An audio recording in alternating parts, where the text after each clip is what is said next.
Egypt, Qatar and the US have released a joint statement after 2 days of talks in Doha on the Gaza war. They're backing what they call a bridging proposal, which they hope will bring Hamas and Israel closer to a ceasefire deal. Hamas refused to take part in the talks, accusing Israel of negotiating in bad faith. International negotiators are seeking to avert a regional conflict, end the 10-month-long war in Gaza and secure the release of Israeli hostages taken in the October 7th terror attacks. Negotiations are ongoing, with senior officials set to convene again in Cairo next week. Speaking to reporters in Washington, US President Joe Biden expressed optimism about the new deal.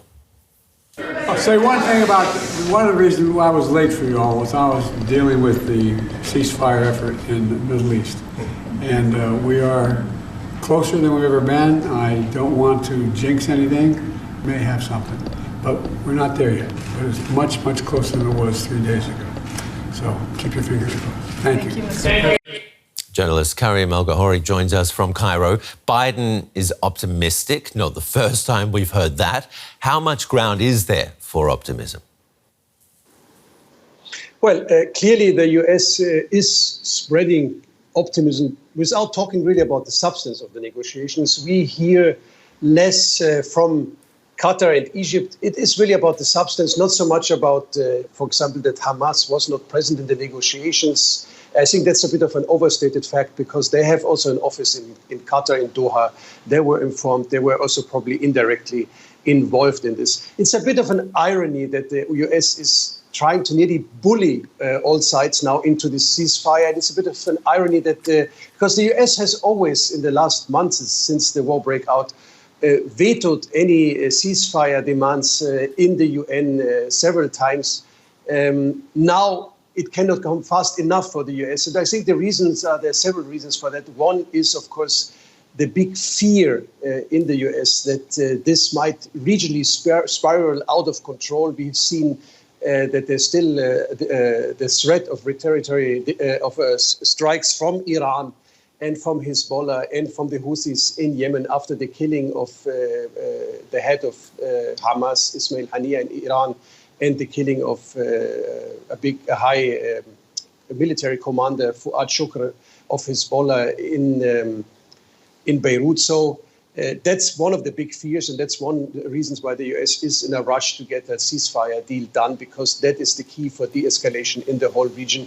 The second, of course, is the upcoming elections, and not to forget sending weapons and keeping the US fleet on alert in the Mediterranean costs also quite a lot of money. US officials are trying to convince Israel that it achieved everything it can achieve militarily, saying to them they will never be able to eliminate Hamas. But Netanyahu is still speaking about a total victory over Hamas. Mm-hmm. And Karim, this new amended plan is considered a bridging proposal. What are the bridging points? It's called a bridging proposal that closes most of the remaining gaps. And the biggest gap here is that Netanyahu refuses to commit to a permanent ceasefire, a key demand by Hamas that also demands a full withdrawal of the Israeli army from the Gaza Strip. And this is not a detail, but sometimes is mirrored in details. Let me give you some examples. What, for example, happens with the Rafah crossing between Egypt and the Gaza Strip? Who is going to control it? The Israeli army, and if not the Israeli army, who is going to control this border? The same thing counts for the Philadelphia corridor, that is the border between Egypt and Israel.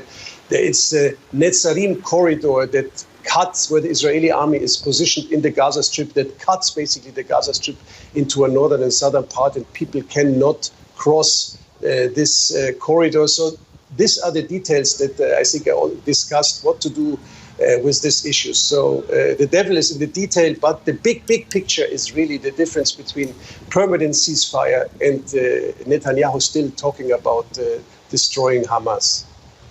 Karim El-Gawhary in Cairo, thanks for the update. You're welcome. For more on this, let's now speak to Brian Katulis. He's the Senior Fellow for U.S. Foreign Policy at the Middle East Institute in Washington, D.C. Welcome to DW, Brian. I want to start by asking you, do we know what is making Biden so optimistic about this long-delayed deal? I think one thing that's making him optimistic is that the war that many people feared that Iran and Hezbollah might launch in reaction to Israeli strikes a couple of weeks ago has not yet happened. And the simple fact of the matter is that there's an impulse to try to double down on diplomacy to end the Gaza war, in part to try to prevent a wider regional war that would drag the United States, Iran, Hezbollah, Israel into a wider conflagration. So I think maybe that's one thing that gives him a little bit of hope. The second thing is he actually may be doing this to try to push things along across the finish line, because it's been a very difficult negotiation. It's been essentially 2.5 months since Biden released his own plan for a ceasefire, and it's been hard to get to this point. So I think some of this may be a bit of wishful thinking, given the incompatibility of the views of Hamas and Israel's current leadership as well. I want you to elaborate on that wishful thinking as well. Do you share that optimism, or do you think it's misplaced? I think it's slightly misplaced, because if you look at the fundamental positions of the current Israeli government and the leaders of Hamas, they're just at odds. Essentially, Israel is negotiating through Qatar and Egypt and the United States with a leader that it says it wants to kill. And it's negotiating that because they want to gain the release of some hostages. Hamas is negotiating in part to survive. Its leaders have been targeted in a series of strikes. Israel has vowed to kill a lot of its leaders.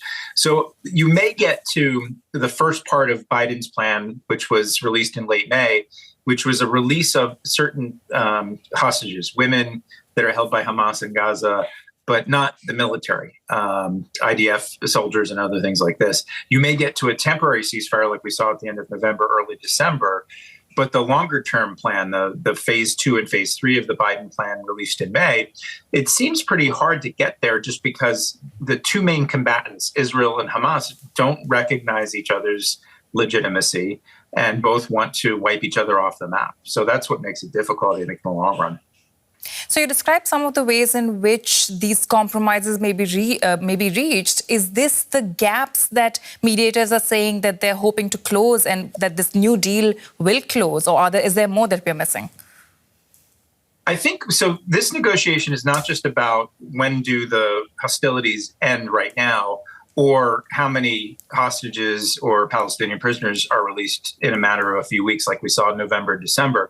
It's essentially trying to negotiate the terms for what a sustainable ceasefire might look like. And there are questions that are quite thorny, like, does Israel have the right to go in with its military to go after what it sees as Hamas threats inside of Gaza territory? As we see in the West Bank, which is another occupied territory, that Israel maintains a presence in, it goes in at will to actually defeat threats. And that's one thing I think they're negotiating right now is what is the status of Israeli forces? Are they out of Gaza? If so, who will actually maintain law and order? And those sorts of things aren't about the immediate ceasefire. They're about that interim period. And that's what makes it so difficult. And even if they get to this first phase, as I said, an exchange of prisoners and hostages, and a cessation of hostilities for a period of time, it's much harder to actually conceive of that sustainable peace. I hope it happens, because 40,000 people have been killed in Gaza. Israelis are threatened every day with rocket attacks from across many of its borders. So we need a stability in the Middle East, and we don't need a wider war, which I think, again, that's another benefit of what this diplomacy has offered, is that it's prevented what many had feared, which is Iran and Hezbollah retaliating for Israel's attacks on its some of its leaders a few weeks ago. Brian Katulis in Washington, D.C. Thank you so much for explaining that so clearly to us. Thank you.